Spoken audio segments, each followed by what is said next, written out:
station that's on your side. This is News 12, First at 5. We are working hard at News 12 to help find solutions for the community to spread the word and take advantage of when it comes to homelessness, take advantage of resources. But experiencing homelessness, it's not the only issue our community faces. It's also people on the edge of homelessness. Our Nick Veland is live at Gap Ministries. And Nick, you've been connecting with local resources all day. How are those organizations reaching people who need help but may not know where or how to get it? Yeah, that's exactly right, Meredith. A lot of times it's the people out there that don't know where to go, and that's why Gap Ministries, the Salvation Army, and WordSource Georgia are teaming together for this tag here. It has a QR code, but also resources on the back, and when you scan it, it takes you to a list of the resources and what they offer and how to access them. The Salvation Army tells you where you can go to get a warm meal and a roof over your head. Gap Ministry helps you get prescriptions, photo IDs, and get to a food pantry. WorkSource Georgia helps people get a job using their brand new mobile unit, which is headed out to the community for the first time this weekend. The new initiative to connect people in need with resources is named after Linda Bars, honoring a mentor who passed away. The goal is continuing her work by helping the community. Providing them with a fundamental need that they will need in this heat, which is water, but also information and the next step. So we are hoping, and by honoring Linda's legacy, we hope the whole community will embrace this and provide something they will need at that moment and something that they will need for the future through information to get them out of homelessness and into a better place in their lives. And coming up all new on News 12 at 6 o'clock, I'll have more on how these three are honoring their mentor who recently passed away, and more on the resources that you can get when you're just a paycheck away from becoming homeless. So many people are on the edge of homelessness. Thanks for that, Nick.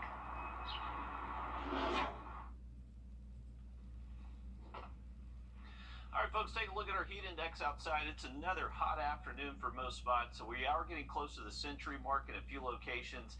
98 right now at Bushfield. We've had a few tiny little cells bubble up across the area, but nothing that's really been too significant.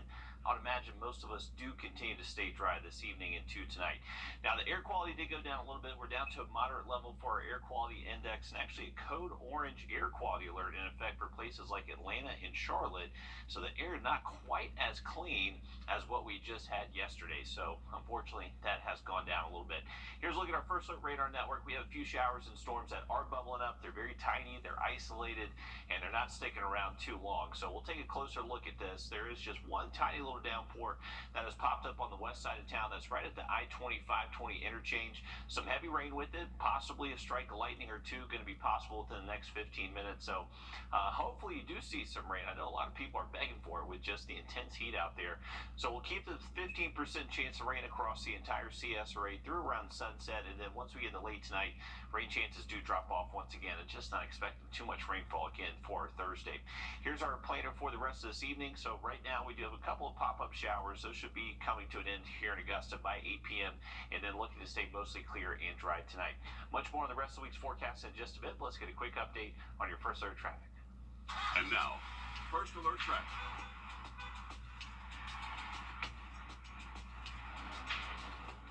Well, we just mentioned on radar that one little downpour on the west side of Augusta. You can see that from our camera here just outside of our building here near the state line. And luckily, traffic doesn't look to be impacted too much by the wet weather around town. Looks like that traffic is moving okay for eastbound and westbound lanes. Looking at exit 190 Lewiston Road, Grovetown. Not too bad here either. Not too much traffic hustling and bustling on Lewiston Road, and just that usual backup of traffic coming off the exit there. We're dry right now in Grovetown, but watch out for one of those brief little showers around town. Update on some better storm chances this weekend in just about 10 minutes.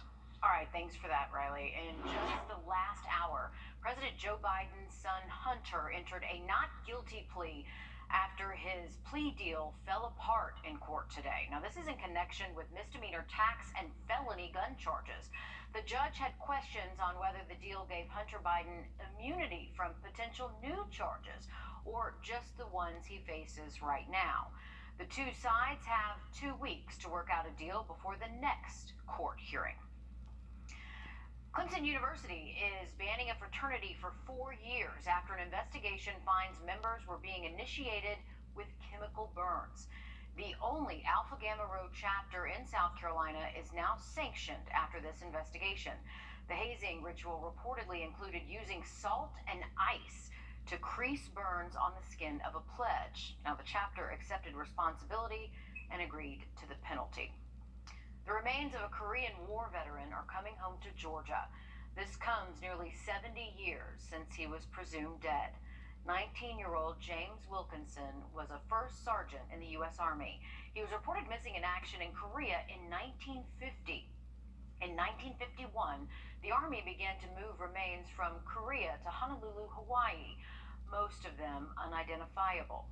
In 2018, more than 600 bodies were DNA tested, including Wilkinson's. He'll be buried north in Georgia in Barrow County next month. In the weeks ahead, backpacks across South Carolina will be loaded up with pencils, binders, notebooks, and all the other school supplies on the list. Dermatologists say it's not a bad idea to throw in a bottle of sunscreen, too. Our State House reporter Mary Green explains why a new South Carolina law should make this easier for families. Before this summer, it was illegal to send your child to school in South Carolina with a bottle of sunscreen, without also including a doctor's note. State lawmakers say that regulation was ridiculous, and they did away with it before this new school year gets started soon. This is just a good example of common sense public policy that addresses a actual need and comes up with a solution. As a classroom teacher, I have high school students that are applying lotions at all manner of the day. I don't need to be in the business of policing whether their lotion has SPF in it or not, and whether that makes it illegal or not. The reason there had previously been so many restrictions around sunscreen in schools was because the FDA regulates it as an over-the-counter drug. So like aspirin or antihistamines, the old law required sunscreen be kept in the school nurse's office, and that the nurses themselves apply it at specific times. Doctors say that wasn't necessary, and the new state law now in effect explicitly says public schools shall not prohibit the possession or personal use of sunscreen. Dermatologists say sun exposure is a major risk factor for developing skin cancer, and as opposed to other risk factors, we actually have some control over it. Sun exposure and the sunburns that you get when you're young can lead to skin cancer when you're an adult. And it's important to note before loading up those backpacks that this new law only applies to cream and lotion sunscreens and not the spray and aerosol types. Reporting from the State House, I'm Mary Green. Just a few years ago, sunscreen was banned or restricted in most schools in most states because of its FDA regulation, but a nationwide push from dermatologists has led to some of those laws changing in recent years, like in South Carolina. Coming up after the break, a family looking for answers after their daughter was kidnapped and killed. Why they say her alleged killer should have already been behind bars. Riley? And we are looking to hang on to some hot temps the next few afternoons, but storm chances will be going up as we roll into the weekend. We'll have that full forecast next. Time it. All right, folks, take a look at our heat index out there. We're looking at temperatures now feeling like 100, and it's been feeling like the 90s since 10 a.m. this morning, and it's going to continue to stay very hot and humid over the next couple of afternoons. Live look from our Grovetown cam, you can see some a little bit darker skies here off to the left part of our screen, so some heavy downpours around town. Traffic backing up a little bit off the exit here, but not a huge concern right there at exit 190. Temperatures right now at 91. If you are lucky enough to see some of this rain activity out there, we'll help cool you off a little bit, and it will help clean up the air. We also have a moderate level for our air quality this afternoon, so that has gone down a little bit from what we've seen over the past couple of days. Moderate level means a small number of unusually sensitive people may have a few health concerns, so if you just have really severe respiratory issues, you may just want to limit your time outside the rest of today. Here's a look at our radar network. Now, I would say 95% of our viewing area is completely dry, but the 5% that is not dry is where about 95% of our population lives. So we are seeing one One tiny little downpour here over Augusta between Martinez, Evans, and downtown Augusta. Some pretty heavy rain found around Wheeler Road and that 520 and I-20 interchange. So a heads up, there is some downpours out there around town. But if we widen this out, you can see 95% of us are completely dry, but just works out that way sometimes to where your most populated city sees that 10% chance of rain. Now here's a look at our chance for rain continuing to our Thursday. Once again, folks, as we've been saying all week long, rain chances are never zero in the summertime. So we'll call it 10% or less. I wouldn't bank on seeing the rain for your Thursday. Friday, maybe a little bit better opportunity. You can see that sea breeze front. Likely we'll get a little bit better push inland, so our southern counties probably have a little bit better opportunity to see some rain Friday afternoon. And then into our weekend, Saturday, Sunday, we are bringing back a slightly better storm opportunity as this front does dive a little bit south. Now the front is expected to stay north of us, so we're still going to stay pretty warm this weekend and actually seeing our highs top out near 100 in the upper 90s. But overall, the rain chances look to remain very isolated through at least the rest of the work week. By this weekend, you can see those rain chances bump up a tad, so we'll call it scattered storms by the time we get to our Sunday afternoon. But not looking too bad if you do have plans to head up to Clarks Hill Lake. Lake temps right now currently at 88 degrees. It is hot up at the lake, but a good place to cool off. You can find some shade. Overall, our high temps up at Clarks Hill should be near 93 Thursday and Friday, and overall the storm chances do look pretty low if you're going to be out on the water. Now into the weekend, remember, going to have to watch out for some of those summer storms each afternoon. High temperatures will be near 98, and remember that heat index possibly close to 105. All right, why was he allowed out on bond? That is what a Georgia family is asking tonight after 19-year-old Kalia Jones was allegedly killed by her ex-boyfriend. 20-year-old Cameron Hopkins was out on bond for charges of kidnapping and aggravated assault when Clayton County deputies say he kidnapped and then killed Jones. Lena Allen spoke with Jones's mother, who says she and her family are fighting to keep Kalia's memory alive. We just want everybody to know her name. A mother holding on to the memory of her daughter closest to her heart. She might have loved him. He might have loved her. But at the end of the day, my child is dead. Dash cam footage from July 16th showing the pursuit that led to Jones's shooting death. Hopkins refused to comply with police after firing at them, with Kalia still inside the car. That's when police say they heard more shots were fired and assumed the worst. I think she's gone. Kalia's mom tells me it was in that moment she received a phone call from Hopkins. When Cameron called me, my daughter was already dead. And he kept saying, "Babe, wake up, babe, wake up." And I said, "Cameron, you shot her?" Right now, Hopkins faces new charges out of Clayton County, including murder, 2 counts of aggravated assault, and possession of a weapon during the commission of a crime. Bridget says her daughter's death could have been avoided if the justice system didn't fail her. Hopkins has a pending misdemeanor case out of Dougherty County, where he pled not guilty to a battery family violence charge. That charge stemmed from a May 2022 incident where police say Hopkins slapped Jones. I spoke with Dougherty County District Attorney Greg Edwards earlier about how Hopkins was able to get out on bonds considering his history with law enforcement. In this instance, beginning in Dougherty County, if there were no other instances that were shown to be instances of domestic violence, it is likely that he probably would have gotten a bond, but there will still be some special conditions normally attached to bond in a domestic violence case. Bridget tells me while she can't bring her daughter back, she will fight in her honor to save other domestic violence victims. There needs to be some kind of accountability in place, because it was my daughter July 17th. But who's to say August 1st it won't be their daughter? Again, Hopkins faces several charges, including murder, kidnapping, and aggravated assault. Criminals are using explicit photos and blackmail to target teenagers. Next, why the FBI says it's tough to track these predators. First alert, no matter where you live, if you're where you are. A new type of blackmail is impacting young adults and teenagers. It's called sextortion, where adults threaten to share sexually explicit images of young people, and the effects can be devastating. Investigative reporter Carice Jackman explains how these criminals are preying on our children and warning Some of what you are about to hear is graphic.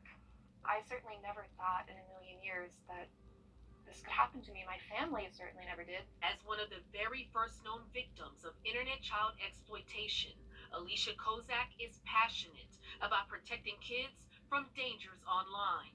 And an emerging threat she worries about now is something called sextortion.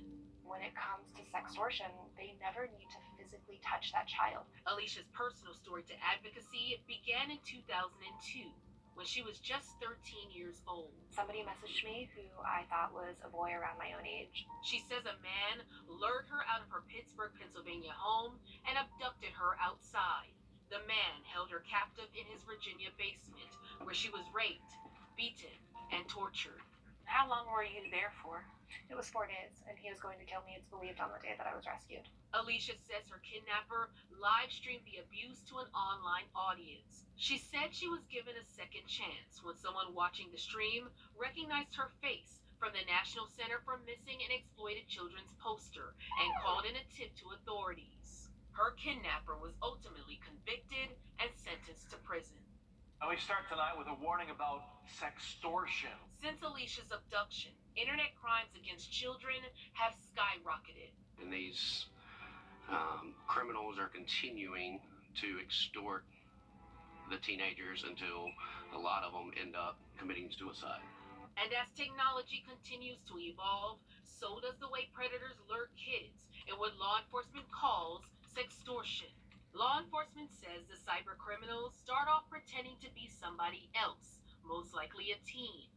Once they gain a person's trust, they ask for explicit photos. With the photos in their possession, the criminal demands money, threatening to release the images if the teen doesn't keep sending more photos or hand over money or gift cards.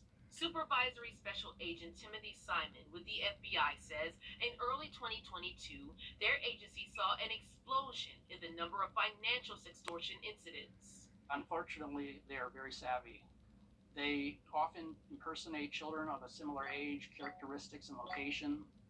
They will locate children, they'll target them on any type of platform. Simon says law enforcement received over 7,000 reports over the past year of online financial sextortion of minors, with at least 3,000 victims, most of them boys. But we've learned a major hurdle in tackling this crime is location.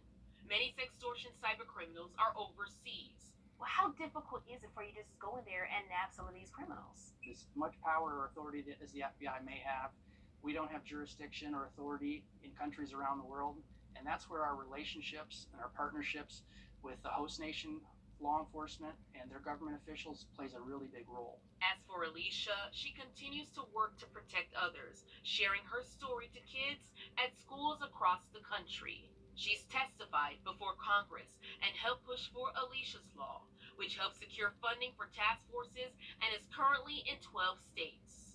We have to fund the groups that can protect and rescue the children. Now, if you're a teenager or a parent and you feel like you've encountered a sextortion scheme, you can call the FBI's tip line at 1-800-CALL-FBI. Pretty easy to remember.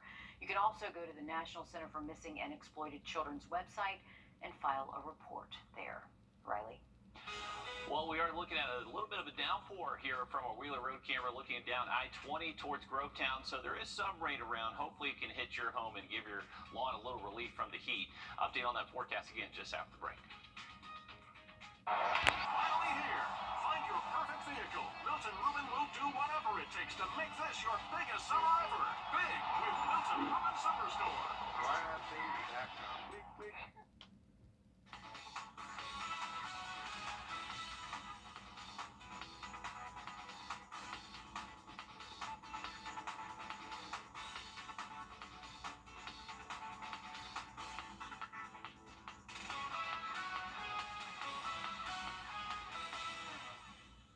A former former GBI agent is now using his decades of experience in law to write crime and mystery novels. John Edwards is considered one of the GBI's first undercover drug agents back in the 70s. In his latest book, Darkness Under the Oaks, he uses 1970s and 80s coastal Georgia as the backdrop. He says Savannah especially inspires him. He does want to clarify all the stories are fictional and not based off of any case he investigated. He is currently working on another novel also set in Georgia. Interesting. So, real places, fake crimes, Riley. Interesting. I wonder if a lot of people are going to read that and think if there's any connections between some big crimes that may happen in that area, but pretty cool stuff. Yeah. And Savannah is definitely a city known for kind of its hauntedness and crime as well now, I guess. So we'll have to check that out. Hey, here's a live view of our Wheeler Road camera. You can see some pretty heavy rain found underneath this very tiny little downpour that is really just on the west side of town. So if you're in downtown Augusta, you're not likely seeing any of this rainfall. But where it is falling, it is pretty heavy, folks. So stay safe on the roadways. Here's the way it's looking on our radar network. So once again, downtown Augusta completely dry. Same thing in SRP Park. This is for areas around Washington Road, kind of past 520, building into Columbia County. So Evans, Martinez, even Grovetown, you may be able to see some rain from this. But once we widen out the view, it pretty much disappears. There's just not as much too many storms out there today to help cool us off. But if you do see it, thank your lucky stars for that. We got temperatures staying in the mid-90s the next couple of days, warming up into the weekend with highs in the upper 90s. It's going to be hot out there. Sorry, kids at the bus stop. But hey, at least those of you with still some summer to go, you can enjoy the pool a couple more days longer. More to come after the break.